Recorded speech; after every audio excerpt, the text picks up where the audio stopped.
Welcome to On the Beat, everyone. I'm Troy Thompson, and today we'll be talking all about, it's a topic we don't like to necessarily have a conversation about, but today we are, and it's all about constipation.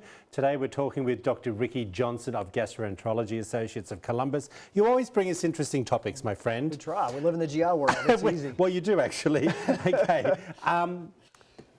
You know what? I'm going to start off by saying constipation. How do you define constipation?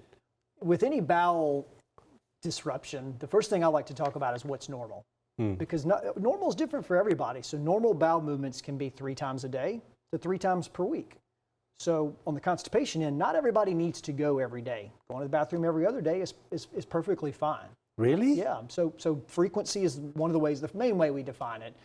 So, less than 3 times per week. And then you can also define it by, straining, incomplete evacuation, meaning that you've gone to the bathroom, but you feel like you haven't quite gotten it all out, and you have, there may be some more that won't come, or kind of gross here, but manual disimpaction. And there's some people who actually have to disimpact themselves manually, like colonics. Yeah, no, digitally using. Oh, okay. So we don't need to go any further with that conversation now.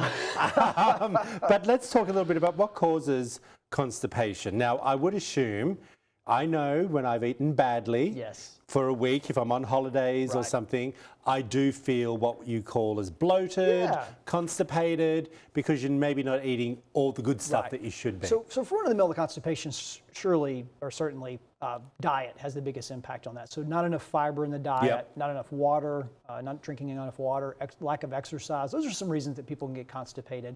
Then you can get into other, medical reasons. Medicines, actually, there's medicines that can slow the gut down and cause constipation. People with diabetes may be more likely to have constipation. An obstruction, so if somebody had a blockage, that would be more of an acute issue. But all right, well, I want to talk to you a little bit about, if I may, because we see lots of commercials on TV about pills or fiber, things that you can take for constipation. Some of the products are like the powder that you use. How do you feel about them? I think whatever works is great, and over-the-counter measures initially are fine. So powders can be fiber supplements, and there's different kinds of fiber. I've forgotten what they called. Metamucil. Metamucil can be kind of gritty. And not real palatable. It doesn't taste good. But then there's some that will actually completely dissolve in water. You can put a scoop of this certain fiber. And it gets a little thicker. Well, no. After a few minutes, it disappears. You can pour it in a cup of water, and after 5 minutes, it looks like it's just pure water. I don't know which one I've bought then. I hope I bought the right one. Soluble fiber is that kind that does it. Oh, okay. Now, I also know there's some little pills that you can take, not the diuretics, because I don't want to talk about prescription ones, because I feel people abuse that. And I'm just talking about natural remedies, and one...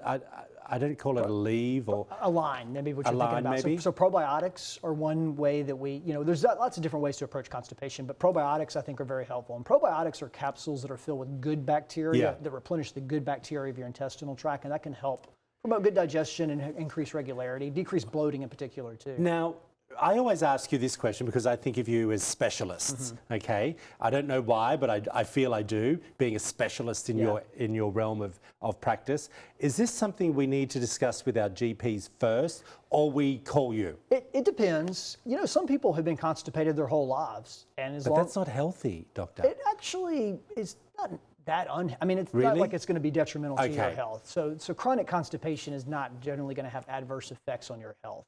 So if people are constipated and they have been most of their life and they can control it with whatever remedies they get over the counter, whether it be fiber or Miralax or whatever, that's fine. Okay, so there's no long-term side effects for being constipated? No. But just what you're saying is lots of water, everyone, lots of vegetables, and if you're still having a few problems, a little bit of exercise and maybe some Metamucil. And if you have a big change in bowel habits, that's always an acute change. That's a reason to call us. All right, we always appreciate you. Thank you so much. If you want to find out more, there it all is up on the screen for you. We'll be back after this short break.